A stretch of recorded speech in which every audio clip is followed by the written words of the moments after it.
الحمد لله نحمده ونستعينه ونستغفره ونؤمن به ونتوكل عليه ونعوذ بالله من شرور أنفسنا ومن سيئات أعمالنا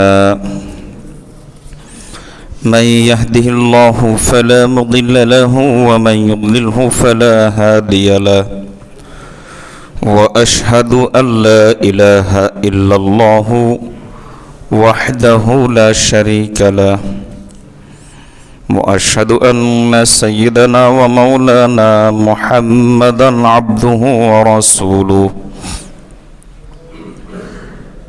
صلى الله تعالى عليه وعلى آله وأصحابه وبارك وسلم تسليما كثيرا كثيرا أما بعد فأعوذ بالله من الشيطان الرجيم بسم الله الرحمن الرحيم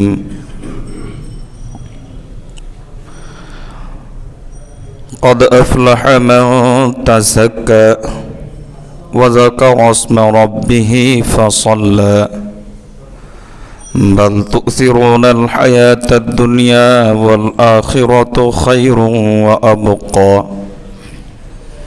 إن هذا لفي الصحف الأولى صحف إبراهيم وموسى بارك الله لنا ولكم في القرآن العظيم ونفعنا به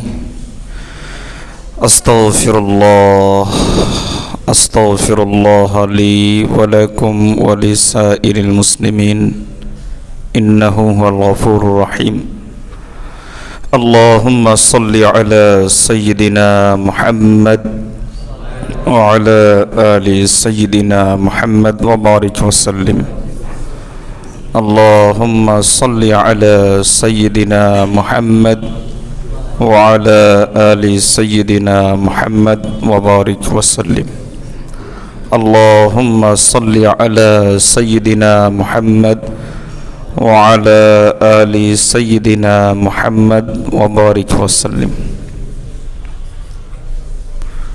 আল্লাহ তাআলা আমাদেরকে আজকে এখানে বেশ কিছুদিন পর আল্লাহর জন্য, আল্লাহকে পাওয়ার জন্য, আল্লাহর সন্তুষ্টি অর্জনের উদ্দেশ্যে বসার তৌফিক দান করেছেন। আলহামদুলিল্লাহ।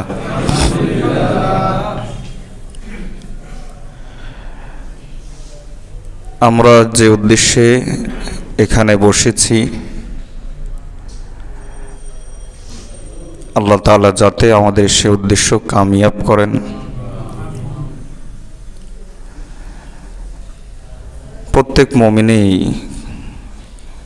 মনে কম বেশি এই কামনা থাকে যে আমি আমার আল্লাহকে পেতে চাই। এই কামনাটা কারো মাঝে তীব্র থাকে আর কারো মাঝে কম থাকে। এতটুকু কামনা আসলে যথেষ্ট নয়। ডাক্তারের কাছ থেকে ওষুধ আনার পর ডাক্তার বলল ডোজ এভাবে খেতে হবে, এত ফোঁটা করে খেতে হবে, অথবা এতটা করে ট্যাবলেট খেতে হবে। রোগী যদি এর চাইতে কম খায় তাহলে রোগ ভালো হয় না, সুস্থতা তার ফিরে আসে না। তো কেবল কামনা করাই যথেষ্ট নয়, বরং এই কামনাটা তীব্র থেকে তীব্রতর হতে হয়। যার অন্তরে আল্লাহকে পাওয়ার কামনা বাসনা যত বেশি, সে আল্লাহ তাআলার তত মাহবুব, তত কাছের, তত প্রিয়।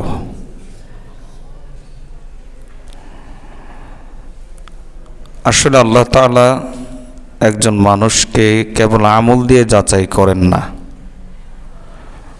আমল হলো একটা আলামত যে অন্তরে মহব্বত আছে। আল্লাহ যাচাই করেন একজন মানুষকে তার অন্তরে দুটা জিনিস আছে কিনা, সেটা হলো আল্লাহর মহব্বত কতটুকু আছে, আল্লাহর ভয় কতটুকু আছে। মহব্বত এবং তাকওয়া দিয়ে যাচাই করেন। ইন্নাল্লাহা লা ইয়ানজুরু ইলা সুওয়ারিকুম ওয়ালা ইলা আজসামিকুম ওয়ালাকিন ইয়ানজুরু ইলা কুলুবিকুম। আল্লাহ তাআলা দেখেন যে তোমাদের অন্তরের মধ্যে আল্লাহ কি পরিমাণ আছে, আল্লাহর মহব্বত কি পরিমাণ আছে।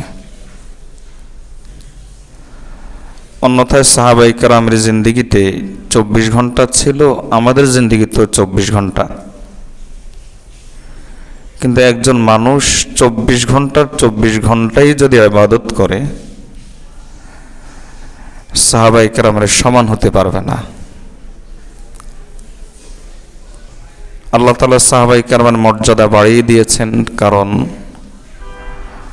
নবী সাল্লাল্লাহু আলাইহি ওয়াসাল্লাম সাহাবায়ে কেরামের অন্তরকে আল্লাহর সাথে এমনভাবে বেঁধে দিয়েছেন, এমনভাবে সম্পর্ক করে দিয়েছেন, যার কারণে আল্লাহ আরশ থেকে আয়াত নাজিল করে দিলেন, আমি আল্লাহ তোমাদের উপর সন্তুষ্ট।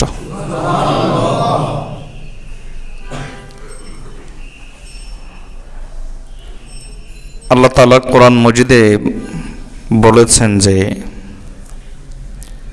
সাহাবাওয়ালা ঈমান বানাও, আমিনু কামা আমানান নাস। এই হালত, এই সম্মান, এই মর্যাদা কেবল কথা দিয়ে অর্জন করা যায় না, শুনে অর্জন করা যায় না, বলে অর্জন করা যায় না। এজন্য আমাদের বুজুর্গানে দিন একটা কথা চমৎকার করে বলেন, তাসাউফের সম্পর্ক, সুলুকের সম্পর্ক আল্লাহ পর্যন্ত পৌঁছার যে রাস্তা, এই রাস্তার সম্পর্ক কালের সাথে নয়, কথার সাথে না, এটা হলো হালের সাথে, অবস্থার সাথে। আমার অন্তরে ইখলাসের জজবা আসছে কিনা, আমার অন্তরে মুহাব্বতের জজবা এসেছে কিনা, আমার অন্তরে সুন্নতের মহব্বত এসেছে কিনা, আমার অন্তরে আল্লাহকে যারা মহব্বত করেন তাদের মহব্বত এসেছে কিনা, এটাকে বলা হয় হাল, অবস্থা। এজন্য এর নাম হলো সুলুক। সুলুক মানে রাস্তা, আর সালেক মানে যে রাস্তায় চলে, পথিক। আল্লাহ তাআলা আমাদেরকে সালেক হিসাবে, আল্লাহর পথের পথিক হিসাবে কবুল করে নেন। তো এই সুলুকের রাস্তা অতিক্রম করতে হলে কিছু জিনিস আছে, যে সমস্ত জিনিস আবশ্যক, এটা ছাড়া চলবে না। একজন মুসাফিরের কাছে যদি বাহনই না থাকে, সে সফর করবে কিভাবে? বাহন থাকার পাশাপাশি পথের সুযোগ সুবিধা বেশি পাওয়ার জন্য আরও কিছু জিনিস সাথে রাখা, এটা হলো তার সফরের সৌন্দর্য বাড়াবে, তার সফরকে আরো বেশি সহজ করবে। কিন্তু আগে তো বাহনটা লাগবে।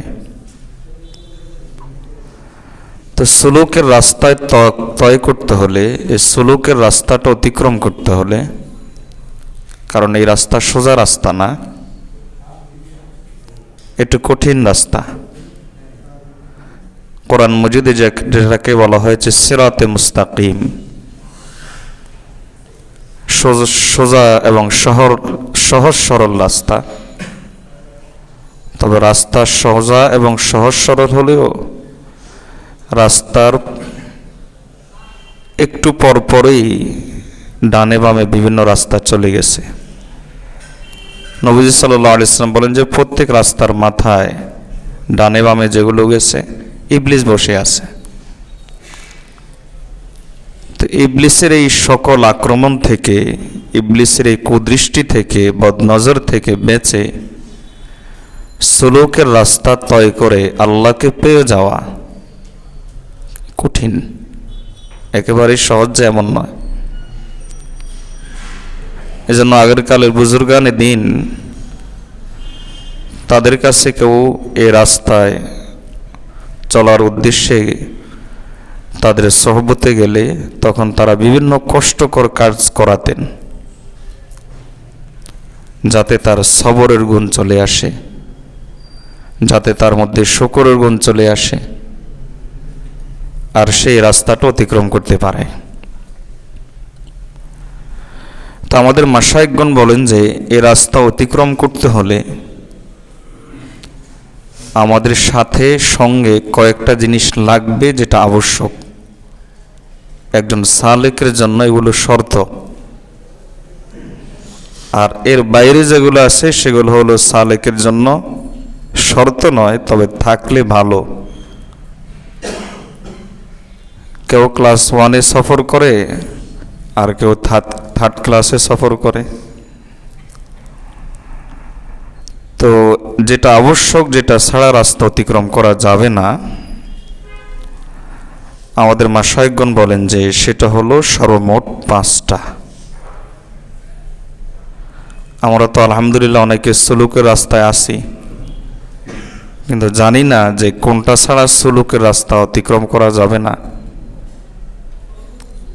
মনে তো করে যে কিছু জিকির আজকার তো করি, এবার তো কিল্লা ফতে হয়ে গেছে। শেখুল ইসলাম মুফতি তাকি উসমানী দামত বরাকাতুহুম আমাদের অবস্থা বোঝানোর জন্য একটা ঘটনা বলেন। তিনি বলেন যে এক নাপিত যে নামাজ কামারাম পড়তো না, তো একবার বিপদে পড়েছে, মনে চাইলো একটু নামাজ পড়ি। নামাজ পড়ে দোয়া করলে নাকি আল্লাহ শুনেন। তো 2 রাকাত নামাজ পড়ে নিল। 2 রাকাত নামাজ পড়ে এবার আল্লাহর কাছে দোয়া শুরু করে দিল, আর মনে মনে অপেক্ষা করলো যে আমার কাছে এখন দোয়া কবুল হওয়ার বিশেষ বার্তা চলে আসবে, ইলহাম বা ওয়াহি চলে আসবে। তো তার এই ঘটনা থেকে আরবিতে প্রবাদ হয়ে গেছে, সাল্লাল হাইকু রাকাতাইনি ফান্তাজারাল ওয়াহিয়া। সে 2 রাকাত নামাজ পড়ে ওহির অপেক্ষায় বসে আছে। তা আমরাও কিছু আমল করে মনে করে যে আল্লাহকে পেয়ে গেছি, জান্নাতুল ফেরদাউস পেয়ে গেছি। আশা ভালো, কিন্তু আশার সাথে ভয় থাকতে হয়। এটা হলো আশার জন্য রোকন। অর্থাৎ ওই আশা ফলপ্রসূ হয় না যে আশার সাথে আল্লাহর ভয় থাকে না। হাকিম উলুমত মুজাদ্দিদ মিল্লাত আশরাফ আলী থানভী রহমতুল্লাহ আলাইহির ভাষাতেই বলি, তিনি বলেন যে অনেকে গুনাহ করে এই আশায় আল্লাহ মাফ করে দিবেন। থানভী রহমতুল্লাহ আলাইহি বলেন যে এটা আশা না, তামাশা। এটা আশা নয়, তামাশা। আল্লাহর সাথে তামাশা করে।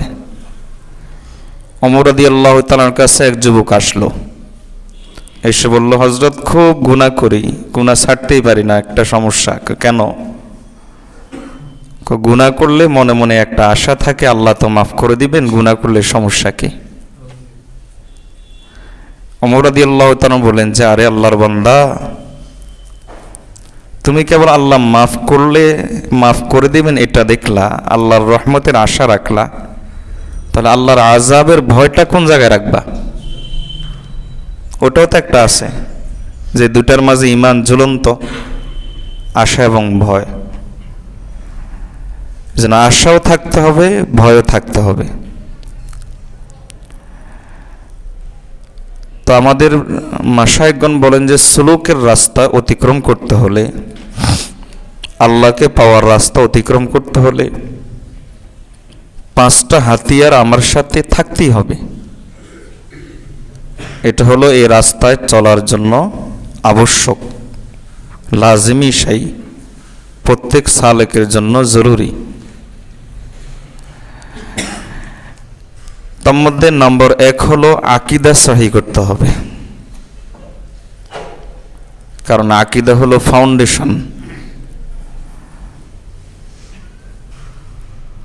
মুজাদ্দিদ আল ফিসানি রহমতুল্লাহ আলাই, ওনার এক খাদেম ছিল, দীর্ঘদিনের খাদেম। তো ওই খাদেমের ভাই মারা যাচ্ছিল। তো মুজাদ্দিদ আল ফিসানি রহমতুল্লাহ আলীর কাছে এসে খাদেম বলল যে, হজরত একটু চলেন, আমার ভাইটার জন্য একটু দোয়া করেন যাতে ঈমানের সাথে মওত হয়। মুজাদ্দিদ আল ফিসানি রহমতুল্লাহ আলাই খাদেমের সাথে তার ভাইয়ের কাছে গেল। অনেকক্ষণ পর্যন্ত তাওয়াজ্জুহ দিলেন, কিন্তু কোনোভাবেই তার মুখ থেকে কালিমা বের হচ্ছে না। অনেক চেষ্টা করলেন, কোনোভাবে কালিমা বের হচ্ছে না। তো শেষ পর্যন্ত ওই অবস্থাতেই সে মারা যায়। মুজাদ্দিদ আল ফিসানি রহমতুল্লাহ বলেন যে, দীর্ঘদিন পর্যন্ত আমার অন্তরের মধ্যে এই একটা পেরেশানি কাজ করছিল যে আমি এত চেষ্টা করলাম, এত তাওয়াজ্জুহ দিলাম, কেন কাজ হলো না। পরবর্তীতে আমি খোঁজ খবর নিয়ে দেখলাম এর একটা সমস্যা ছিল। সমস্যা হলো তার বন্ধুত্ব, চলাফেরা, উঠা বসা ছিল বদ আকীদার লোকের সাথে, খারাপ আকীদার লোকের সাথে। এজন্য খবরদার, বদ আকীদার লোকের সাথে চলাফেরা করবেন না। আমাদের সমাজে যে বদ আকীদাটা সবচাইতে বেশি মারাত্মক এবং ব্যাপক, অথচ আলোচনা কম হয়, সেটা হলো প্রচলিত রাজনীতি করা, ধর্মনিরপেক্ষ মতবাদের রাজনীতি, জাতীয়তাবাদের রাজনীতি, সমাজতন্ত্রের রাজনীতি, গণতন্ত্রের রাজনীতি, অথচ এগুলো সব কুফরি মতবাদ। সুলুকের রাস্তায় চলতে হলে এই মতবাদের সাথে প্রেম রেখে আল্লাহকে পাওয়া যাবে না, আল্লাহর কসম যাবে না। এই প্রেম ছেড়ে দিতে হবে। আরো কিছু বদ আকীদা আছে, মাজার কেন্দ্রিক আকীদা, পীর বলি আল্লাহ কেন্দ্রিক আকীদা, কিছু আকীদাগত বেদাত আছে, বেদাত কেন্দ্রিক আকীদা। তো কোনো বদ আকীদার সাথে সম্পর্ক রাখা যাবে না, কারণ আমরা মুসলমান হিসাবে এটা জানি যে আকীদা হলো ফাউন্ডেশন, আমল হলো ভবন। ফাউন্ডেশনে যদি না থাকে ভবন কিভাবে তৈরি হবে? এজন্য ফাউন্ডেশন মজবুত করতে হবে। কোনো প্রকার বদ আকীদা রাখা যাবে না। সব ধরনের বদ আকীদা থেকে আল্লাহর কাছে পানা চাইতে হবে। আল্লাহ আপনি আমাদেরকে ঈমানের সাথে থাকার তৌফিক দান করুন। এজন্য একটা দোয়া বেশি করে পড়বেন, আল্লাহুম্মা সাব্বিত কলবি আলা দীনিক। ওগো আল্লাহ, আপনি আমাকে আপনার দ্বীনের উপর অটল রাখেন। আল্লাহুম্মা হাব্বিব ইলাইনাল ঈমান ওয়া যায়্যিনহু ফি কুলুবিনা ওয়া কাররিহ ইলাইনাল কুফরা ওয়াল ফুসুকা ওয়াল ইসয়ান ওয়াজআলনা মা'আর রাশিদিন। আল্লাহর কাছে কত কিছু চাইলেন, চাকরি চাইলেন, টাকা পয়সা চাইলেন, বিপদ দূর করার জন্য আল্লাহর কাছে সাহায্য চেয়েছেন, কত সময় কত কিছু চেয়েছেন। আল্লাহর কাছে একটা পরিপূর্ণ ঈমান কয়বার চেয়েছেন? অথচ এটা জীবনের সবচেয়ে দামি সম্পদ, এটা পরিপূর্ণ ঈমান। হে আল্লাহ, একটা পরিপূর্ণ ঈমান দান করেন, যে ঈমানের রং আমার চোখ খোলা থেকে শুরু করে চোখ বন্ধ হওয়া পর্যন্ত দেখা যাবে, যে ঈমানের রং আমার দিনের শুরু থেকে রাতের শেষ পর্যন্ত দেখা যাবে, যে ঈমানের রং আমার মসজিদ থেকে শুরু করে খাবার টেবিল থেকে শুরু করে টয়লেট টয়লেট থেকে শুরু করে আমার বেডরুম পর্যন্ত সর্বত্র যেখানে যে ইমানের রং দেখা যাবে, এমন একটা ইমান আল্লাহর কাছে চাইতে হবে। অত্যন্ত দামি সম্পদ, আল্লাহর কাছে এটা না চাইলে আল্লাহ দেন না। দুনিয়াত না চাইলেও দিয়ে দেন, ফেরাউনকে দিয়ে দিয়েছেন, কারুনকে দিয়ে দিয়েছেন। তো ইমান হলো আল্লাহর কাছে চাইতে হয়। ইমানের জন্য দুইটা নূর লাগে, একটা হলো ভিতর থেকে ফিল করতে হবে আমার একটা ইমান লাগবে, আর একটা নূর হলো বাইরের নূর, ইমানের পরিবেশে থাকা।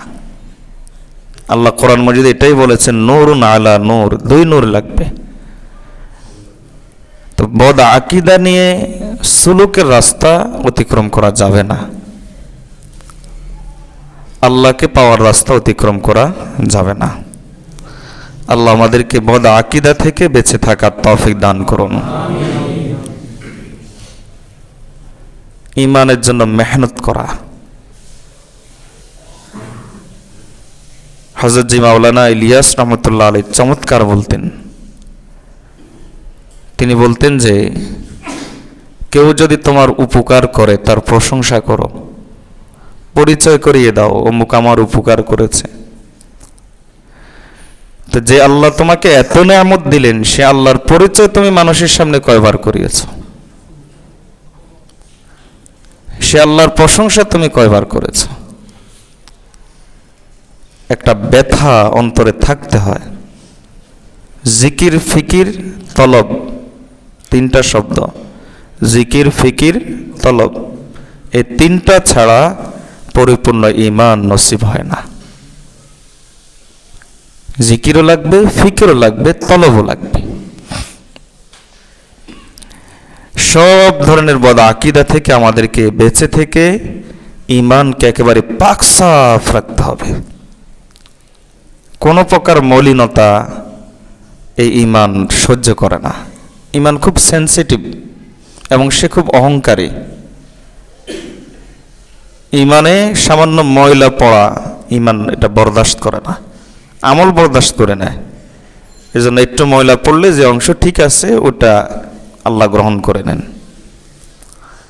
আর ঈমান এমনটা না, ঈমান রাখতে হয় সম্পূর্ণ পাক সাফ। 2 নম্বর, আল্লাহকে পাওয়ার রাস্তা অতিক্রম করতে হলে, সুলুকের রাস্তা তয় করতে হলে, অতিক্রম করতে হলে যে দ্বিতীয় জিনিস আমাদের জন্য আবশ্যক শর্ত, সেটা হলো গুনাহ থেকে বেঁচে থাকা, কবিরা গুনাহ থেকে বেঁচে থাকা। কবিরা গুনাহ থেকে বেঁচে থাকা ছাড়া সুলুকের রাস্তা তয় করা যায় না। হাকিমুল উম্মত মুজাদ্দিদে মিল্লাত আশরাফ আলী থানভী রহমতুল্লাহ আলাইহি, ওনাকে জিজ্ঞেস করা হয়েছিল যে তাসাউফের সার কি, আল্লাহর পথে চলার সার কি? থানভী রহমতুল্লাহ উত্তর দিলেন, इंसान की रग रग और रेशा रेशा से गुनाहों का घूंट निकल जाए। তাসাউফের সার হলো রগ রগ থেকে, শিরা উপশিরা থেকে গুনার চাহিদা, কামনা, বাসনা বের হয়ে যাওয়া, এটা হলো তাসাউফের সার। এই যে জিকির করানো হয়, মোরাকাবা করানো হয়, এগুলোর উদ্দেশ্য তো হলো এই যাতে দুইটা জিনিস তৈরি হয়, আমলের জজবা আর গুনাহ ছেড়ে দেওয়ার জজবা। এই দুটা জিনিস যাতে তৈরি হয়। আমাদের শাইখ মুর্শিদ মাহবুবুল উলামা হযরত মাওলানা পীর জুলফিকার আহমদ নকশবন্দি মুজাদ্দিদি দামত বরাকাতুহু চমৎকার করে বলেন, ডাক্তারের কাছে কেউ ক্ষুধামন্দা রোগ নিয়ে গেলে ডাক্তার তাকে 1 প্লেট ভাত বসিয়ে, 1 প্লেট ভাত নিয়ে বসিয়ে দেয় না, 10টা রুটি নিয়ে বসিয়ে দেয় না, ট্যাবলেট দেয় যাতে ক্ষুধামন্দা দূর হয়, ক্ষুধা লাগে। জিকির মোরাকাবা হলো ট্যাবলেট, যাতে নেক আমলের ক্ষুধা তৈরি হয়, গুনাহ ছেড়ে দেওয়ার ক্ষুধা যাতে তৈরি হয়। গুনার চিন্তা অন্তর থেকে বের করে দেওয়া। হযরত আয়েশা রাদিয়াল্লাহু তাআলা আনহা একবার নবীজি সাল্লাল্লাহু আলাইহি সাল্লামকে বললেন যে, ইয়া রাসূলুল্লাহ সাল্লাল্লাহু আলাইহি ওয়াসাল্লাম, আমরা মহিলারা একটু অলস প্রকৃতির, পুরুষরা আমাদের চাইতে বেশি ইবাদত করে, এমনকি জিহাদের ময়দানেও যায়, দিনে জিহাদ করে, রাতে তাহাজ্জুদ পড়ে। আমরা একটু অলস প্রকৃতির, ঘুমাইলে খবর থাকে না, এত ইবাদত করতে পারি না। আমাদের জন্য একটা শর্টকাট রাস্তা বলেন, যাতে আল্লাহকে পেয়ে যায়। রাসূলুল্লাহ সাল্লাল্লাহু আলাইহি ওয়াসাল্লাম আয়েশা রাদিয়াল্লাহু তাআলা থেকে তখন বললেন যে, আয়েশা, মান সাররাহু আন ইয়াসবিকাদ দাইবাল মুজতাহিদা ফালইয়াকুফ আনিজ যুনুব। যে ব্যক্তি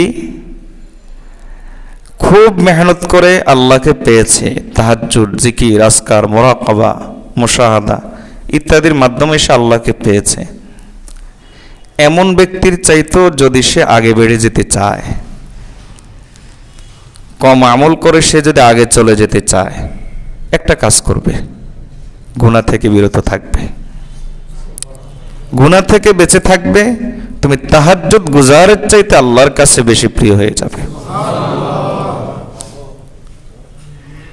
ইতিহাসের মধ্যে এসেছে, একজন বিখ্যাত তাবেঈ ছিলেন আব্দুল ওয়াহিদ ইবনে যায়েদ রাহিমাহুল্লাহ। খুব ইবাদত করতেন, বাইতুল মুকাদ্দাসে তিনি ইবাদত করতেন।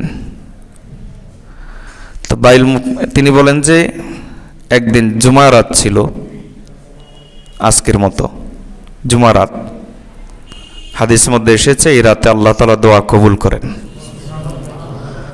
তো একদিন জুমা রাত ছিল, তিনি বলেন যে, আমি সারা রাতে ইবাদত করলাম।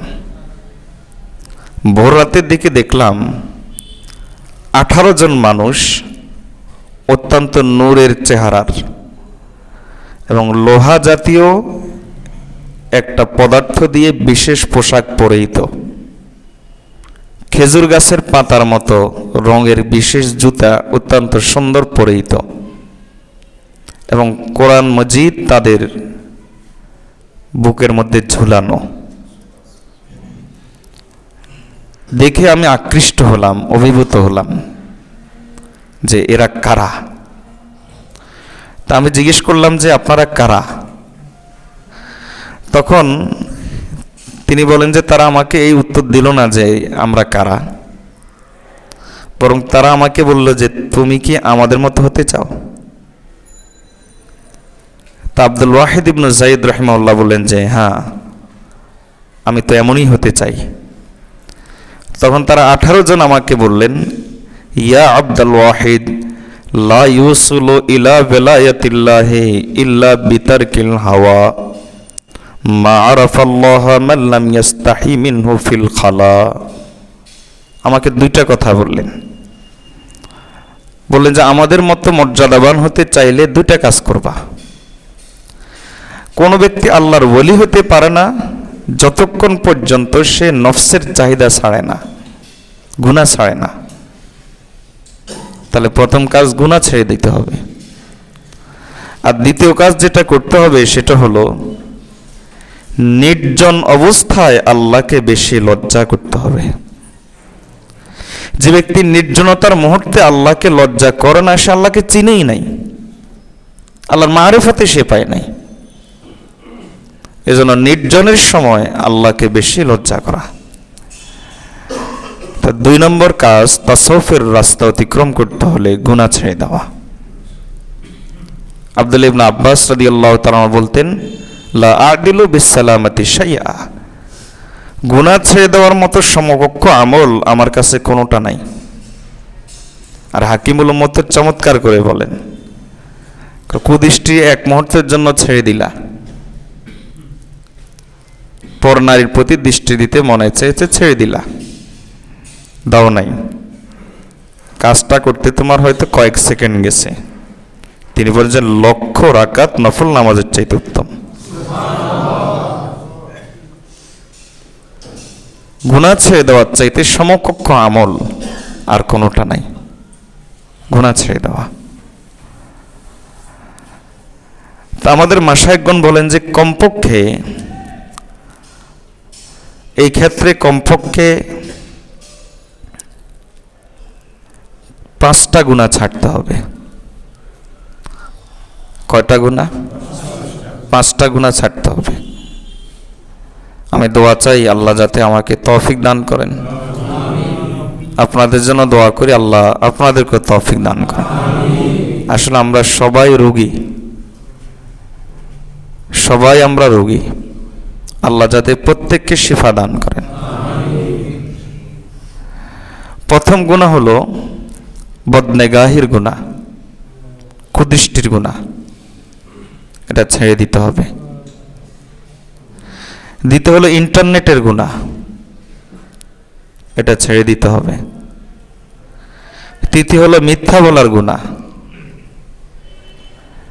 4 নম্বর হলো বদগুমানির গুনাহ, বদ ধারণার গুনাহ। আর 5 নম্বর হলো হারাম খাওয়ার গুনাহ।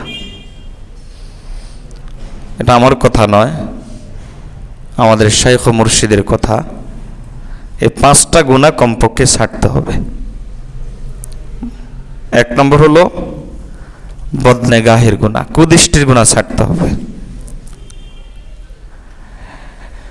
কুদৃষ্টির গুনাহ যদি ছেড়ে দেন আল্লাহ তাআলা ঈমানের স্বাদ অন্তরে দিয়ে দিবেন। মান তারাকাহু মিন মাখাফাতি আবদালতুহু ঈমানান, যদি কেউ আমার ভয়ে এই গুনাহ ছেড়ে দেয় আমি আল্লাহ তার পরিবর্তে তার অন্তরে ঈমানের স্বাদ দিয়ে দেই। দ্বিতীয় হলো মিথ্যার গুনাহ। আসলে জবানটা একটা আজীব জিনিস, আজব জিনিস। কি পরিমাণ আজব জিনিস মুআয ইবনে জাবাল রাদিয়াল্লাহু তাআলা হাদিস থেকে সবচাইতে বেশি বুঝে আসে। মুআয ইবনে জাবাল রাদিয়াল্লাহু তাআলা বলেন যে আমি নবীজি সাল্লাল্লাহু আলাইহি ওয়াসাল্লামকে বললাম যে ইয়া রাসূলুল্লাহ সাল্লাল্লাহু আলাইহি ওয়াসাল্লাম, আমাকে এমন কিছু নসিহত করুন যে নসিহত করলে আমি জান্নাতে যেতে পারবো এবং জাহান্নাম থেকে দূরে থাকতে পারবো। চালাক মানুষ কেবল জান্নাতে যাওয়ার চিন্তা করেন নাই, বলছেন যে জান্নাতে যেতে পারি এবং জাহান্নাম থেকে যাতে দূরে থাকতে পারি। আখবিরনি বিআমালিন ইউদখিলনিল জান্নাতা ওয়া ইউবাইদুনি আনিন নার, এমন কিছু আমল আমাকে বলেন। নবীজি সাল্লাল্লাহু আলাইহি ওয়াসাল্লাম মুআয ইবনে জাবাল রাদিয়াল্লাহু তাআলা আনহুর এই প্রশ্ন শুনে খুব খুশি হলেন, বিস্মিত হলেন এবং নবীজি বললেন যে তুমি বিশাল প্রশ্ন করে ফেলেছো মুআয, প্রশ্নটা তো অনেক বড় হয়ে গেল। ছোট মানুষ বড় প্রশ্ন করলে তখন আমরা যেরকম খুশি হই, তো তুমি তো অনেক বড় প্রশ্ন করে ফেলেছো মুআয। তো শুনো, প্রশ্নটা যদিও বড় কিন্তু আমল সহজ। সেটা হলো এই, তুমি শিরিক করবা না, নামাজ কায়েম করবা, রমজানের রোজা রাখবা, এভাবে ইসলামের রুকনগুলোর কথা বললেন। এরপর নবী সাল্লাল্লাহু আলাইহি ওয়াসাল্লাম ধীরে ধীরে মুআয ইবনে জাবালের সাথে খুশ গল্প শুরু করে দিলেন। মুআয, তাহলে কি তোমাকে বলবো যে কিসের মাধ্যমে জান্নাতের দরজা খোলে, কিসের মাধ্যমে জাহান্নামের দরজা বন্ধ হয়? এভাবে কিছু কথা তিনি বললেন। এবার তোমাকে কি বলবো না যে ইসলামের সেনাম কি, ইসলামের গৌরব কিসে প্রকাশ পায়? এভাবে বললেন যে জিহাদ ইসলামের সেনাম, রোজা ইসলামের স্তম্ভ। এভাবে নবী সাল্লাল্লাহু আলাইহি ওয়াসাল্লাম বললেন যাকাত ইসলামের পোল। এবার গল্প করতে করতে মুআয ইবনে জাবাল রাদিয়াল্লাহু তাআলাকে নবী বলেন, মুআয, আল্লাহ আকুলু লাকা মিলাকু যালিকা কুল্লিহি, এই এতক্ষণ পর্যন্ত তোমার সাথে আমি যে একটা গল্প করলাম, খুশ গল্প করলাম, এই পুরাটার সারটা এখন তোমাকে বলে দেই। কি বলো? মুআয ইবনে জাবাল রাদিয়াল্লাহু তাআলা বলেন যে ইয়া রাসূলুল্লাহ সাল্লাল্লাহু আলাইহি ওয়াসাল্লাম, বালা, অবশ্যই, কেন বলবেন না? তখন রাসূলুল্লাহ সাল্লাল্লাহু আলাইহি ওয়াসাল্লাম নিজের জিহ্বাটাকে ধরলেন, নিজের জিহ্বা ধরে নবীজি সাল্লাল্লাহু আলাইহি ওয়াসাল্লাম বলেন যে কুফফা হাযা, এই জিহ্বা নিয়ন্ত্রণ করো, যত নিয়ন্ত্রণ করবা। এখন মনে চেয়েছে গীবত করতে, করলা না, এর অর্থ হলো তুমি কয়েকশো কদম জান্নাতের দিকে এগিয়ে গেছো আর কয়েকশো কদম জাহান্নাম থেকে দূরে সরে গেছো। কম বলেছি, হয়তো কয়েক হাজার লক্ষ কদম তুমি জান্নাতের দিকে এগিয়ে গেছো। ফোন আসছে, মোবাইল আসছে, কোথায় আছেন বলতে মনে চেয়েছে যে এই তো আপনার কাছেই আছি, আর 5 মিনিট লাগবে, কিন্তু পরক্ষণে মনে উঠলো যে এটা মিথ্যা হয়ে যাবে। তখন সত্য কথাটা বললাম, একটু দূরে আছি, একটু সবর করেন। এই যে 1 সেকেন্ডের ভাবনা, এই 1 সেকেন্ডের উসিলায় আল্লাহ তাআলা হয়তো একেবারে জাহান্নামের পাট থেকে উঠিয়ে এনে জান্নাতের পায়ে নিয়ে এসেছেন। আজীব এক জিনিস হলো জবান, বিস্ময়কর এক জিনিস। নবী সাল্লাল্লাহু আলাইহি ওয়াসাল্লামকে এই যে অপর হাদিসে সাহাবী যখন জিজ্ঞেস করলেন আল্লাহর সবচেয়ে প্রিয় আমল কি, কোন আমল আল্লাহর কাছে সবচেয়ে প্রিয়, নবী সাল্লাল্লাহু আলাইহি ওয়াসাল্লাম বললেন যে সবসময় তোমার জিহ্বাটা জিকির দ্বারা তরুতাজা থাকা, এটা হলো আল্লাহর কাছে সবচেয়ে বেশি প্রিয়। জবান দ্বারা মানুষ জান্নাতের কি না খরিদ করতে পারে, আর জবান দ্বারা মানুষ জাহান্নামের কোন গর্তে না পৌঁছতে না পারে।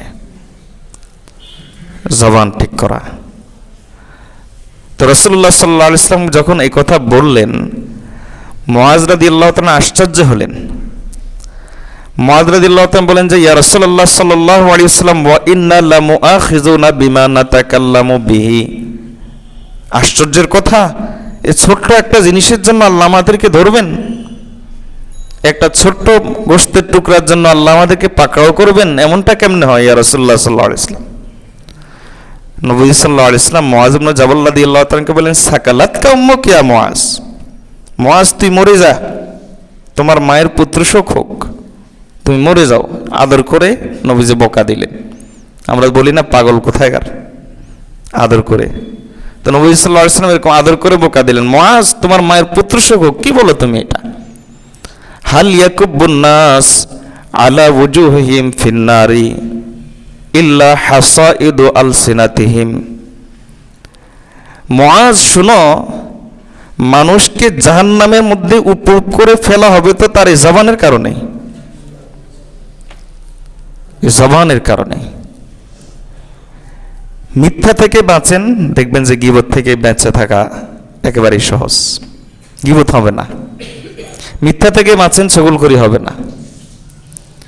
মিথ্যা থেকে বাঁচেন, জবান দ্বারা গালি আসবে না। মিথ্যা, আল্লাহ আমাদেরকে মিথ্যা থেকে বেঁচে থাকার তৌফিক দান করুন। জবান দ্বারা আমরা মিথ্যা বলবো না, এটা হলো দ্বিতীয় কাজ। 5টা গুনাহ। 3 নম্বর গুনাহ হলো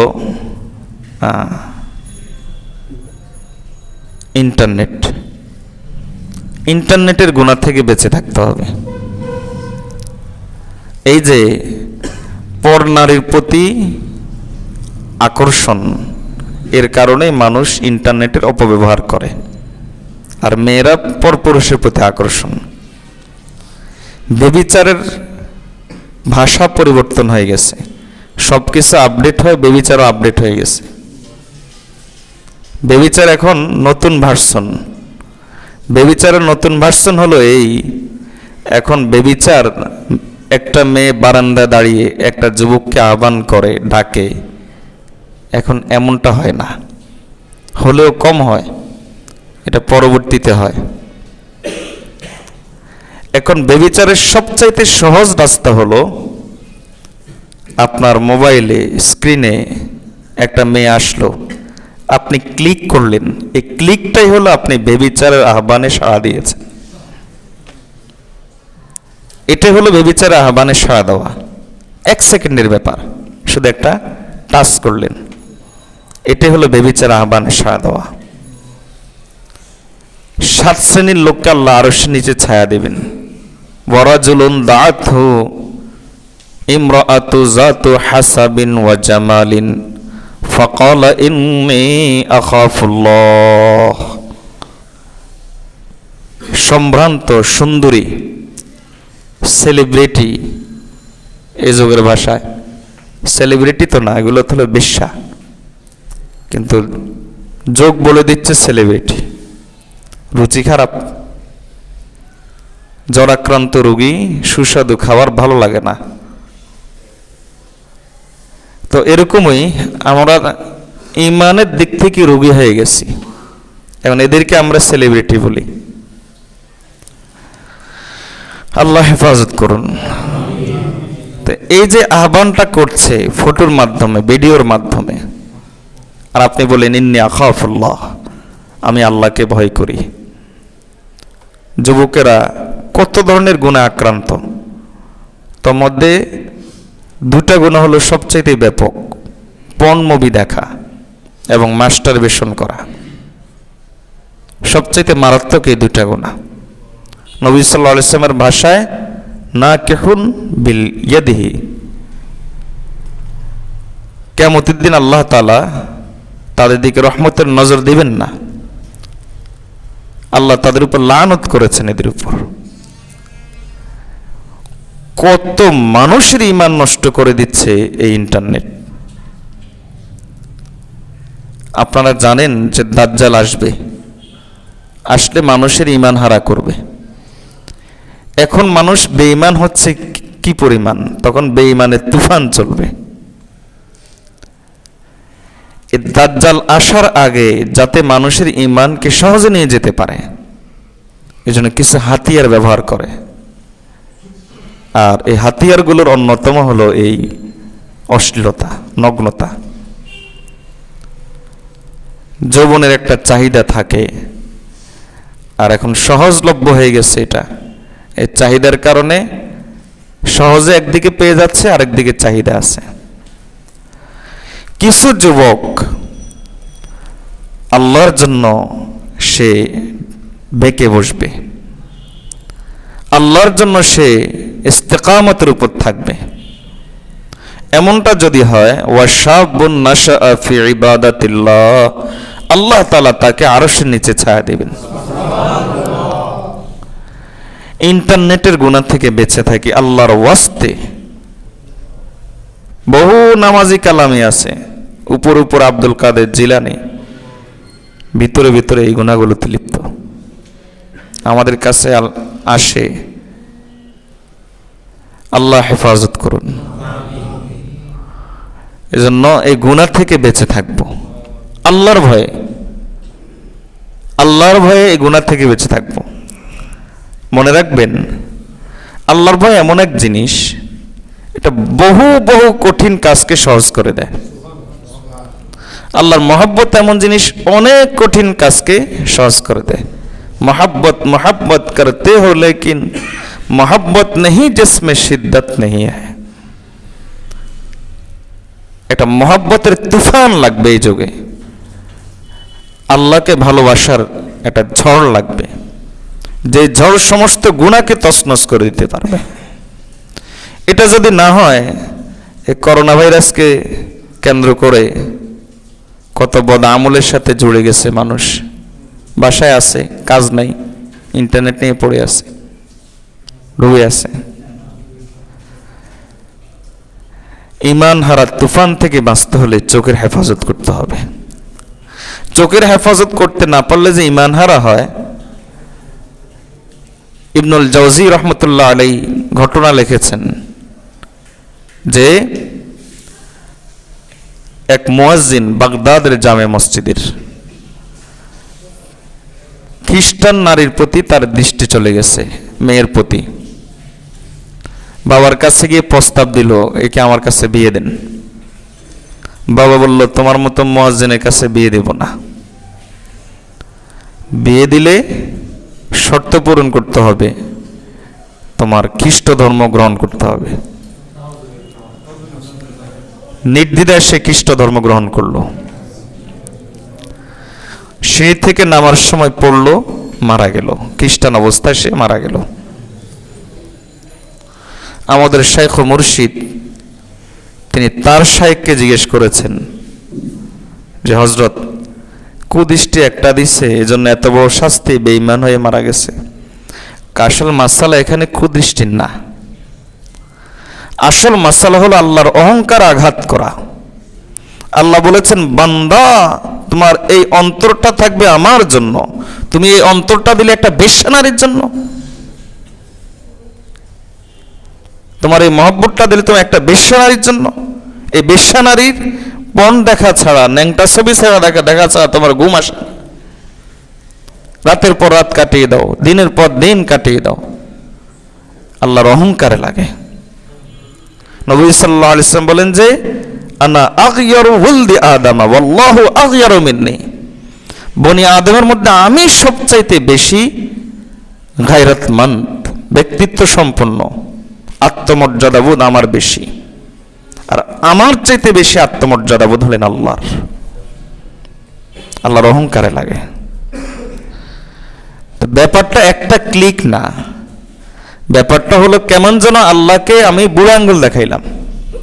হাসান বসরি রহমতুল্লাহ এই জন্য বলতেন, বান্দা তুমি গুনাহ করার আগে এটা চিন্তা করে দেখো, কোন মালিকের তুমি নাফরমানি করছো, কত বড় মালিকের নাফরমানি করছো। আজাবান লিদ্দাঈফি ইয়াসিল কাবিয়্যা, বিস্ময়কর ব্যাপার যে দুর্বল হয়ে তুমি এত বড় শক্তিশালী মাওলার নাফরমানি করছো। আল্লাহ আমাদেরকে হেফাজত করুন। এখন কারো বাসায় গেলে আগে বলতে যে ওযুর পানি আছে তো, টয়লেটটা কোথায়। এখন বাসায় গেলে মেজবানও জিজ্ঞেস করে পাসওয়ার্ড লাগবে, মেহমানও বলে পাসওয়ার্ড আসেনি, ওয়াইফাই আসেনি। হাসির ব্যাপার না, সমাজের একটা চিত্র। এই পাসওয়ার্ডের আড়ালে যদি কত হাজার লক্ষ গুনাহ লুকায়িত আছে, এই 4-5টা সংখ্যার ভিতরে কত লক্ষ গুনাহ যে লুকায়িত আছে কল্পনা করেছি? এটা তো তালা নয়, এটা তো হলো গুনার তালা, খুললেই জাহান্নাম। মুফতি শফি রহমতুল্লাহ বলতেন, গুনার অপর নাম আগুন। এখন বুঝো না, মরলে বুঝবা। যেমন বারুদ আগুন, এখন টের পাও না, ঘষা দিলে টের পাওয়া যায়। তো গুনাহ আগুন, এখন বুঝবা না, মৃত্যুর কাঠি জ্বলে উঠলে তখন বুঝবা। এজন্য ইন্টারনেটের গুনাহ থেকে বেঁচে থাকবো। সোচ, আমাদের প্রোগ্রাম 10টা পর্যন্ত। বদগুমানের গুনাহ থেকে বেঁচে থাকা, বদগুমানের গুনাহ থেকে বেঁচে থাকা। বদধারণা, আসলে বদধারণা কার বেশি জানেন? যার বদজবানি বেশি। যার বদজবানি বেশি তার বদগুমানি বেশি, একটার সাথে সম্পর্ক আছে। এজন্য বদধারণা থেকে বেঁচে থাকবেন। আপনি কার ব্যাপারে বদধারণা করেছেন? একজন গুনাহগারের ব্যাপারে কিভাবে বদধারণা করলেন? তার তো একটা ভবিষ্যৎ পড়ে আছে, যেখানে তওবার দরজা খোলা আছে। বদধারণা কেমনে করলেন? এমন তো হতে পারে যে সে তওবা করলো আর আল্লাহর এমন বেশি প্রিয় হয়ে গেল যে সে আল্লাহর ওলি হয়ে গেল। কার ব্যাপারে বদধারণা করছেন? একজন নেককারের ব্যাপারে, যে তার একটা খারাপ অতীত আছে। তো তার একটা খারাপ অতীত ছিল, এখন যে তার বর্তমানটা ভালো নয়, এটাকে আপনাদের দেখেন না? আপনি যার ব্যাপারে বদধারণা করলেন সে যদি আল্লাহর ওলি হয়, সে যদি কোরআন তেলাওয়াতকারী হয়, সে যদি তাহাজ্জুদ গুজার হয়, তাহলে হাদিসে কুদসি গোটা কোরআন সুন্নাহর মধ্যে 2 জায়গাতে আল্লাহর যুদ্ধের ঘোষণা। একটা হলো সুদের কারবারি সম্পর্কে, এটা হলো কোরআনে, ফাজানু বিহারবিম মিনাল্লাহি ওয়া রাসূলিহি। আর আরেকটা হলো যে আল্লাহর দোস্তের সাথে শত্রুতা পোষণ করে। এজন্য বদগুমানি করবেন না, বদধারণা করবেন না। আমাদের শাইখ ও মুর্শিদ বলেন যে, চমৎকার করে বলেন, ইবলিসের একটা মাস্টার কি আছে, নির্দিষ্ট তালা খোলার নির্দিষ্ট চাবি। আর আরেকটা হলো মাস্টার কি, এই চাবি দিয়ে যে কোনো তালা খোলা যায়। বদধারণা হলো ইবলিসের মাস্টার কি, যার হাতে এটা একবার দিয়ে দিছে আর তার ব্যাপারে ইবলিস অবসর, এখন আর তাকে দিয়ে গুনাহ করানোর দরকার হয় না, সে নিজেই এখন ইবলিস হয়ে গেছে।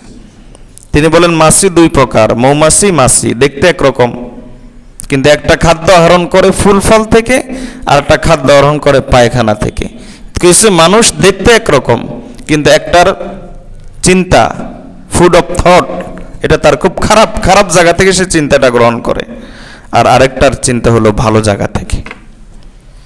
এজন্য মৌমাছি হই, মাছি না হয়। আমার কথা থেকে যাতে ফুল ফল ঝরে, মধু ঝরে, আমার কথা যাতে অন্যকে আঘাত না করে, বদগুমানি থেকে বেঁচে থাকি। আর নম্বর 5 হলো হারাম। হারামের কারণে দোয়া কবুল হয় না। হাদিসের মধ্যে এসেছে, এক ব্যক্তি দোয়া করতেছে আল্লাহর কাছে, বুক চাপড়াচ্ছে, কেঁদে জারজার হয়ে যাচ্ছে। নবীজি বলেন ফাআন্না ইস্তাজাবু লাহু, তার দোয়া কেমনে কবুল হবে? মালবাসুহু হারাম, মাকালুহু হারাম, মাশরাবুহু হারাম, খাদ্য হারাম, পোশাক হারাম, সব হারাম, দোয়াটা কবুল হবে কেমনে? হারাম থেকে বেঁচে থাকা। আল্লাহ আমাদেরকে 5টা গুনাহ থেকে বেঁচে থাকার তৌফিক দান করুন। তো সুলুকের রাস্তা অতিক্রম করতে হলে, মনে আছে গোড়ার কথা যে সুলুকের রাস্তা অতিক্রম করতে হলে 1 নম্বর কাজ আকীদা ঠিক করা। বলেন 1 নম্বর কাজ কি? আকীদা ঠিক করা। 2 নম্বর কাজ গুনাহ থেকে বেঁচে থাকা, কমপক্ষে 5টা গুনাহ। 1 নম্বর হলো বদনেগাহির গুনাহ, কুদৃষ্টির গুনাহ। 2 নম্বর ইন্টারনেটের গুনাহ। 3 নম্বর মিথ্যার গুনাহ। 4 নম্বর বদগুমানি, বদধারণার গুনাহ। 5 নম্বর হারামের গুনাহ। এই 5টা গুনাহ থেকে বেঁচে থাকা। আল্লাহ তৌফিক দান করুন। সুলুকের রাস্তা অতিক্রম করতে হলে 3 নম্বর যেটা শর্ত, যেটা ছাড়া অতিক্রম করা যাবে না, সেটা হলো নিয়ত। নিয়ত ঠিক করা, নিয়ত খালেস করা। নিয়ত আমাদের মাশায়েখগণ বলেন নিয়ত 3 প্রকার: সাধারণ নিয়ত, উত্তম নিয়ত, অতি উত্তম নিয়ত। সাধারণ নিয়ত হলো নেক আমলের নিয়ত করা, আমি এই আমলটা করব, হজে যাব, চিল্লায় যাব, এত রাকাত নামাজ পড়ব, জিহাদ করব, তাবলিগে যাব, ইলম শিখব। এটা হলো সাধারণ নিয়ত। আর একটা হলো উত্তম নিয়ত। উত্তম নিয়ত হলো আমি গুনাহ করব না, এটা হলো উত্তম নিয়ত, আমি গুনাহ করব না। আর একটা হলো সবচাইতে উত্তম নিয়ত, সেটা হলো আমি গুনার সুযোগ পাইলেও গুনাহ করব না। আল্লাহ আমাদেরকে সবচাইতে উত্তম নিয়ত করার তৌফিক দান করুন। আপনি যদি এই নিয়ত, 3টাই জরুরি, সাধারণ নিয়ত, উত্তম নিয়ত, অতি উত্তম নিয়ত, 3টাই জরুরি। নিয়ত যদি আপনি ঠিক করতে পারেন, তাহলে তাসাউফের রাস্তা অতি কম সময়ে অনেক বেশি অতিক্রম করতে পারবেন। নিয়ত যার যত সুন্দর, তার তাসাউফের রাস্তা, আল্লাহকে পাওয়ার রাস্তা চলার জন্য তার বাহনের গতি তত বেশি। গাড়ি যখন চলে, রাস্তা ক্লিয়ার থাকলে যত এসকেলেটর চাপা হয় তত দূরে জোরে দৌড়ায়। তো নিয়ত হলো এরকম, গিয়ার যত মারবেন গাড়ি তত দৌড়বে। তো নিয়ত হলো এরকম, নিয়ত যত সুন্দর করবেন আমলের দাম আল্লাহর কাছে তত বেশি হয়ে যাবে। 1 মণ স্বর্ণ, এটাও 1 মণ, 1 মণ লোহা, এটাও 1 মণ। দুটাই মাটির নিচে তৈরি হয়, দুটাই খনিজ সম্পদ। একজন মুখলেস সেও আমল করে, আর যার ইখলাস নাই সেও আমল করে, কিন্তু একটার দাম আল্লাহর কাছে হাবা মানসুরা, কোনো দাম নাই, আর আরেকটার দাম আল্লাহর কাছে স্বর্ণ রূপার চাইতেও বেশি। নিয়তকে সহি করে নেওয়া। আল্লাহ আমাদেরকে তৌফিক দান করুন। ইমামে সুফিয়ান সৌরি রহমতুল্লাহ আলাইহি বলেন, জান নিয়াতু ফি কুল্লি শাইইন, সব কিছুতে নিয়ত আছে। আপনি সকালে যে ঘুম থেকে উঠেছেন, আবার রাতে যে ঘুমাতে যাচ্ছেন, এই যে ঘুম থেকে উঠা থেকে শুরু করে ঘুমানোর আগ পর্যন্ত যতগুলো কাজ করবেন সবগুলো কাজের ক্ষেত্রে নিয়ত আছে। এবার সেটা নামাজ হোক, আর সেটা রাতে তাহাজ্জুদ হোক, আল্লাহর কাছে কান্নাকাটি হোক, আর খানা হোক, অথবা সেটা আমার টয়লেটের প্রয়োজন হোক। এই জন্য সুফিয়ান সৌরি রহমতুল্লাহ আলাইহি সুন্দর করে বলতেন, তিনি বলতেন যে কুল বিনিয়াতিন ওয়াশরাব বিনিয়াতিন ওয়ামাল বিনিয়াতিন, নিয়ত করে খাও, নিয়ত করে পান করো, নিয়ত করে ঘুমাও, নিয়ত করে আমল করো। সব কিছুতে নিয়ত লাগবে। সব কিছুতে কি নিয়ত? আল্লাহর হুকুম পালনার্থে করছি। আচ্ছা, যেই লোকটা আল্লাহর হুকুম পালন করার জন্য রুজি করে, সে কি হারাম রুজি করতে পারবে? কারণ তার এই নিয়তটা যখন তার সহি হয়ে যাবে, তখন তার তো এই চিন্তাও আসবে যে আরে হারাম কেন খাচ্ছে, এটা তো আল্লাহর হুকুম না, এটা আল্লাহর নাফরমানি। আর যখন হালালভাবে ইনকাম করবে, তখন তার মনে একটা প্রশান্তি আসবে, হ্যাঁ আমি আল্লাহর হুকুম পালনে এই কাজটা করছি। এজন্য 3 নম্বর কাজ হলো অত্যন্ত জরুরি আল্লাহর পথে চলার জন্য নিয়তকে ঠিক করা। নিয়ত, এবং সব কিছুতে নিয়ত লাগবে। নিয়ত হলো পলিসি, আমল হলো পুঁজি। যার পলিসি যত ভালো, সে পুঁজি তত ভালো কাজে লাগাইতে পারে। আর পলিসি খারাপ হলে পুঁজি যতই হোক, তার ব্যবসা ভালো হয় না, একসময় মাইর খেয়ে যায়। একজন আমল অনেক বেশি কিন্তু নিয়ত খারাপ, ইখলাস নাই, রিয়া উদ্দেশ্য, তাহলে পলিসিতে সে মার খেয়ে গেছে। এই নিয়ত নামক পলিসি ব্যবহার করার জন্য একটা ট্যাগ লাইন আছে। নিয়ত হলো হেডলাইন, এটা একটা ট্যাগ লাইন আছে। ট্যাগ লাইন কি জানেন?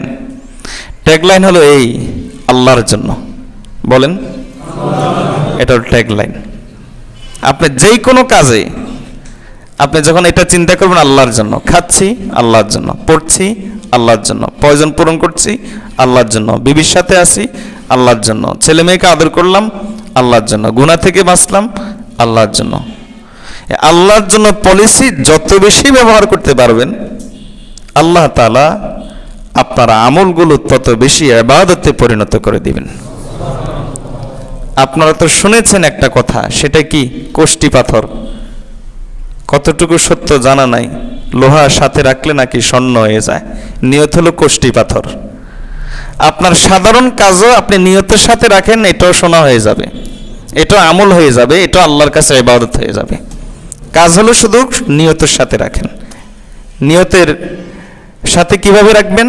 এভাবে যে আল্লাহর জন্য, আল্লাহর জন্য। বলেন, কার জন্য? আল্লাহর জন্য। আল্লাহ তৌফিক দান করুন। নম্বর 4, তাসাউফের সুলুকের রাস্তা অতিক্রম করতে হলে 4 নম্বর যে কাজটা জরুরি, সেটা হলো সুন্নত। নবীজি সাল্লাল্লাহু আলাইহি ওয়াসাল্লামের সুন্নত। আল্লাহকে পাইতে হলে সুন্নত লাগবে। সুন্নতের অপর নাম জান্নাত। বলেন, সুন্নতের অপর নাম জান্নাত। এই জগতের নাম সুন্নত, আখিরাতে সুন্নত বলতে কিছু আছে নাকি? আখিরাতে সুন্নত দেখা যাবে যে দিয়ে, সেটার নাম হলো জান্নাত। জান্নাত। আপনার এই পথ অতিক্রম করতে হলে আপনার জন্য সুন্নত লাগবে।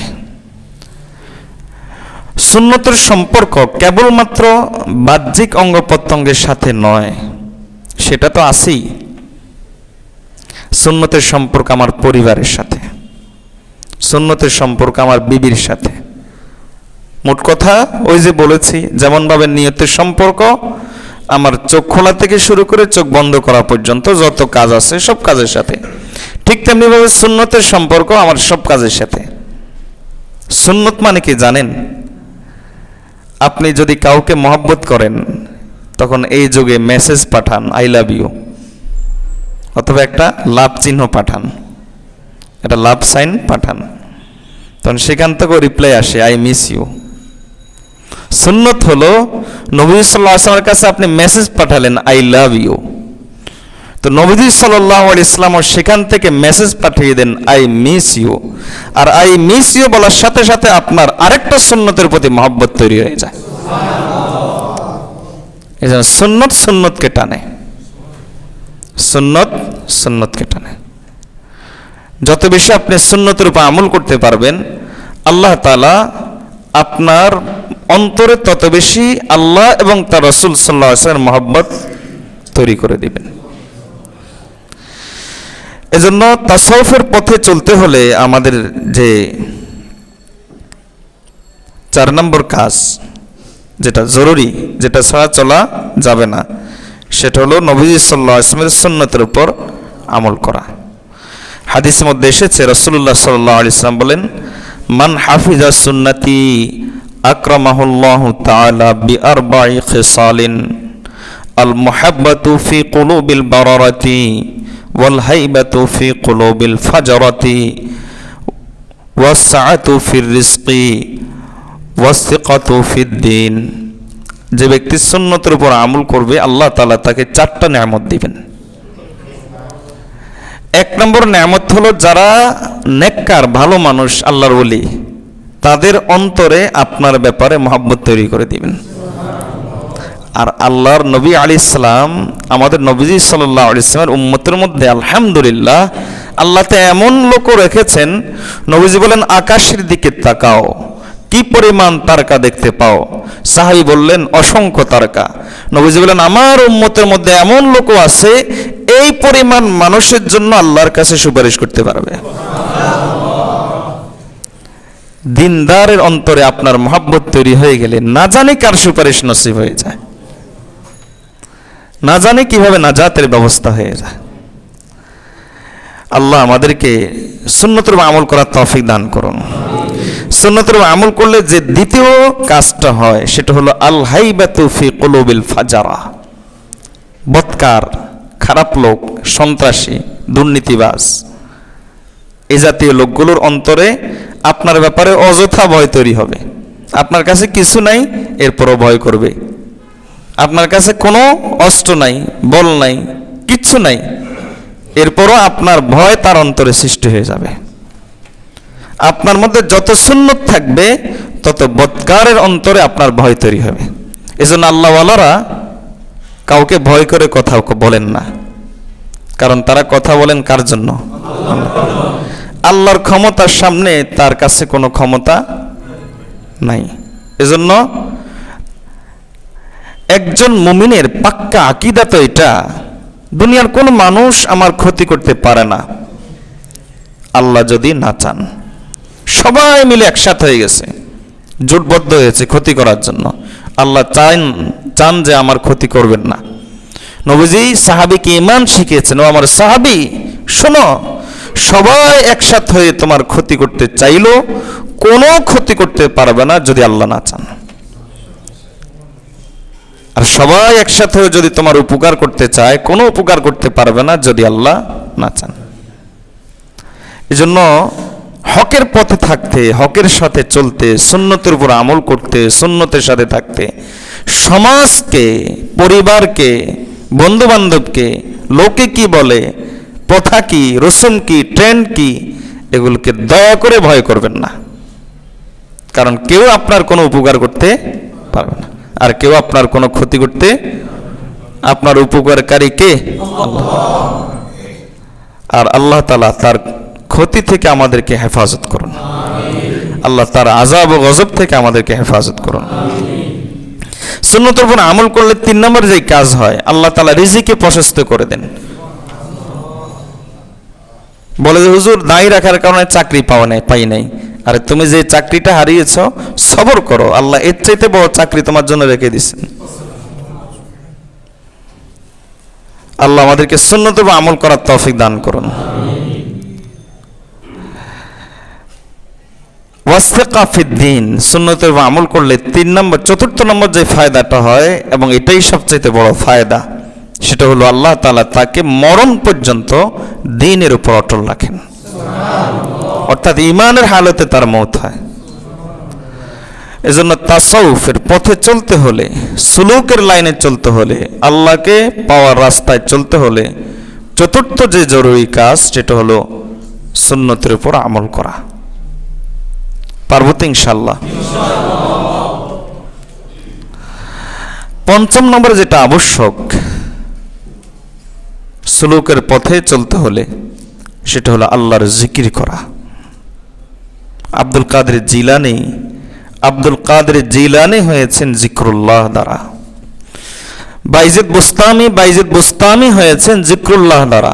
মারুফ কারখি হয়েছেন জিক্রুল্লাহ দ্বারা। খাজা বাহাউদ্দিন নকশবন্দি হয়েছেন জিক্রুল্লাহ দ্বারা। হাজি ইমদাদুল্লাহ মুহাজির মক্কি, কাসেম নানতুবি থেকে শুরু করে আমাদের সদ্য বিদায় নেওয়া বুজুর্গ আল্লামা নূর হোসেন কাসেমি রহিমাহুল্লাহ পর্যন্ত সবাই আল্লাহর ওলি হয়েছেন আল্লাহর জিকির দ্বারা। এজন্য জিকিরকে ইগনোর করে আপনি কখনো আল্লাহর ওলি হতে পারবেন না। এজন্য সুলুকের পথের 5 নম্বর হাতিয়ার নাম হলো জিক্রুল্লাহ। আমার চাকরি স্থল যাতে জিকির থেকে খালি না থাকে। আমি যেখানে বসেছি সেখানে যেন আমার জিকিরের সাক্ষী থেকে যায়। আমি যেখানে গিয়েছি সেখানে যেন আমার জিকিরের সাক্ষী থেকে যায়। আমি 1 মিনিটের জন্য অপেক্ষা করেছি দাঁড়িয়ে রিকশার জন্য, সেখানেও যেন আমার জিকিরের সাক্ষী থেকে যায়। আমার জিকিরের সাক্ষী আমি যত বেশি করতে পারবো তত বেশি আল্লাহ তাআলার প্রিয় হতে পারবো। लब में हरदम जिक्र भी हो, दिल में हरदम फिक्र भी हो, फिर तो बिल्कुल रास्ता है साफता दरबार शाह। জিকির যত বেশি আল্লাহ পর্যন্ত পৌঁছার রাস্তা তত বেশি পরিষ্কার। কারণ এই রাস্তায় আল্লাহকে পাওয়ার এই রাস্তার মোড়ে মোড়ে একটু পর পর বসে আছে শয়তান। আপনাকে আকীদা ঠিক রাখতে দিবে না, আপনাকে গুনাহ থেকে বাঁচতে দিবে না, গুনায় নিয়ে যাবে। আপনাকে নিয়ত ঠিক রাখতে দিবে না, নিয়ত নষ্ট করে ফেলবে। আপনাকে সুন্নতের উপর থাকতে দিবে না, আপনার মধ্যে অপসংস্কৃতি বেদাত ইত্যাদি ঢুকিয়ে দিবে। এখন এই রাস্তায় চলতে হলে আপনার এই মালগুলো লাগবে, 4টা মাল লাগবে। কারণ এই 4টা মাল থাকলে হবে না, এই 4টা জিনিসের হেফাজত লাগবে। আর এই 4টা জিনিসকে হেফাজত করবে আপনার আল্লাহর জিকির। ইস্তাহওয়াজা আলাইহিমুশ শাইতানু ফাআনসাহুম যিকরাল্লাহ। শয়তান আক্রমণ করে কিভাবে? বনি আদমের অন্তর থেকে জিকির ভুলিয়ে দেয়। এজন্য জবান যাতে জিকির দ্বারা তরতাজা থাকে। জবান যদি খামোশ থাকে তাহলে অন্তত কলবি জিকির যাতে আপনার অন্তরে জারি থাকে, কলব যাতে জিকির শূন্য না থাকে। এই কলবটাকে আল্লাহ তৈরি করেছেন আল্লাহর মহব্বতের জন্য। জিকির যত বেশি করবেন আল্লাহর মহব্বত তত বেশি আপনার কলবে আসবে। কলবের মধ্যে নাপাকি বসে, জিকির হলো বৃষ্টির ফোঁটার মতো। যত বেশি এই বৃষ্টির ফোঁটা পড়বে ওয়াসিকালাতুল কুলুবি যিকরুল্লাহ, তত বেশি এই অন্তরটা সাফ হতে থাকবে। এজন্য চেষ্টা করবেন যে আমার কোনো হালত কিয়ামাম ওয়া কুউদাম ওয়া আলা জুনুবিহিম, আমার দাঁড়ানো অবস্থা, আমার চলার অবস্থা, আমার শোয়ার অবস্থা, আমার বসার অবস্থা, কোনো অবস্থা যাতে আল্লাহর জিকির থেকে খালি না থাকে। পারবো না ইনশাআল্লাহ? আল্লাহ আমাদেরকে এই 5টা হাতিয়ার গ্রহণ করার তৌফিক দান করুন। এই 5টা হাতিয়ার ছাড়া আপনি এই পথ অতিক্রম করতে পারবেন না। এই 5টা হাতিয়ার যদি আপনি গ্রহণ করেন, এরপরে আল্লাহ তাআলা সময় মতো যেখানে এই রাস্তায় চলতে গেলে বাধা আসবে, আল্লাহ বাধা দূর করে দিবেন। এই 5টা হাতিয়ার গ্রহণ করাটাকে একসাথে বলা হয় মুজাহাদা। বলেন কি বলে এটাকে? একসাথে এগুলোকে বলা হয় মুজাহাদা, স্ট্রাগল করা, চেষ্টা করা। আল্লাহ বলেন তোমার কাজ হলো 5টা জিনিস তুমি নাও, আমার কাজ হলো রাস্তা আমি পরিষ্কার করতে থাকবো। ওয়ালাউ জাহাদু ফিনা লানাহদিয়ান্নাহুম সুবুলানা, তোমার কাজ হলো আমার রাস্তায় তুমি মুজাহাদা করা, আর আমার কাজ হলো তোমাকে হাত ধরে আমার কাছে নিয়ে আসা। আল্লাহ নিয়ে আসবেন, আপনাকে আল্লাহর কাছে নিয়ে যাবেন। আপনার অন্তরে তখন আল্লাহর মহব্বত তৈরি হবে, আল্লাহকে দেখার একটা তামান্না তৈরি হবে। তখন আল্লাহ তাআলা আরো বেশি তার অন্তরে তামান্না রাখবেন আপনার সাথে সাক্ষাৎ করার জন্য। এজন্য এক বুজুর্গকে জিজ্ঞেস করা হয়েছে, আল্লাহ যে আমাকে মহব্বত করেন বুঝবো কিভাবে? বুজুর্গ বলেন, তুমি তোমার অন্তরের দিকে দেখো, তুমি আল্লাহকে কি পরিমাণ মহব্বত করো। তুমি আল্লাহকে যে পরিমাণ মহব্বত করো, আল্লাহ তোমাকে সেই পরিমাণ মহব্বত করেন। এজন্য আমি আল্লাহকে কি পরিমাণ মহব্বত করি, এটা দ্বারা নির্ণয় হবে যে আল্লাহ আমাকে কি পরিমাণ মহব্বত করেন। আল্লাহ যে কথাগুলো বলেছি এই কথাগুলোর উপর আমল করার তৌফিক দান করুন। আরও কিছু এই রাস্তার সৌন্দর্য আছে, যত থাকবে তত ভালো। তার মধ্যে অনেকগুলো আছে, একটা হলো প্রধান, সেটা হলো অজুর হালতে থাকা। একটা হলো প্রধান এই রাস্তার সৌন্দর্য, একটা হলো অজুর হালতে থাকা। বাকিগুলো ইনশাল্লাহ আরেকদিন বলবো যদি আল্লাহ তৌফিক দান করেন। বলনেওয়ালাকে সুন্নওয়ালাকে আমল করার তৌফিক দান করুন। নবীজি সাল্লাল্লাহু আলাইহি ওয়াসাল্লাম হযরত আনাস রাদিয়াল্লাহু তাআলাকে বলেছেন, আনাস যদি পারো সবসময় ওযু অবস্থায় থাকিও। কারণ যে ব্যক্তি ওযু অবস্থায় থাকে এবং ওই অবস্থায় মারা যায়, মা তাআলা শাহাদাতিন, আল্লাহ তাআলা তাকে শাহাদাতের মওত নসিব করেন। যে মওতের তামান্না মুমিন করে থাকে, সব সময় মুমিন তামান্না করবে শাহাদাতের মওত। আল্লাহ আমাদেরকে শাহাদাতের মওত নসিব করুন। ওয়া আখিরু দাওয়ানা আনিল হামদুলিল্লাহি রাব্বিল আলামিন। অসুস্থ রোগী আছে কিছু, ইনশাআল্লাহ। আমাদের এই খুবই মহাব্বতের এক ভাই অসুস্থ, আবার আমাদের আরেক ভাইয়ের আব্বা অসুস্থ।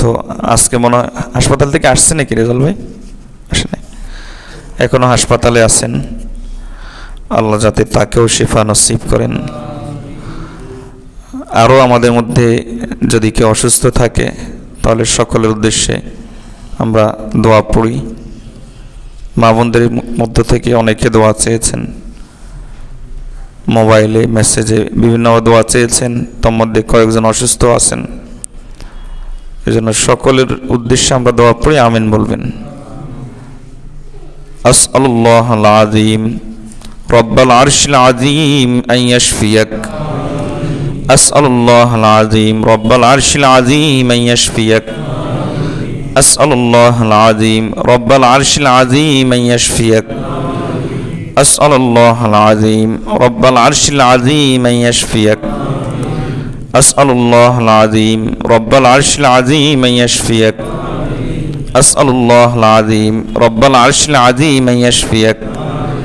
আসআলুল্লাহুল আযীম রব্বাল আরশিল আযীম আন ইয়াশফিয়াক।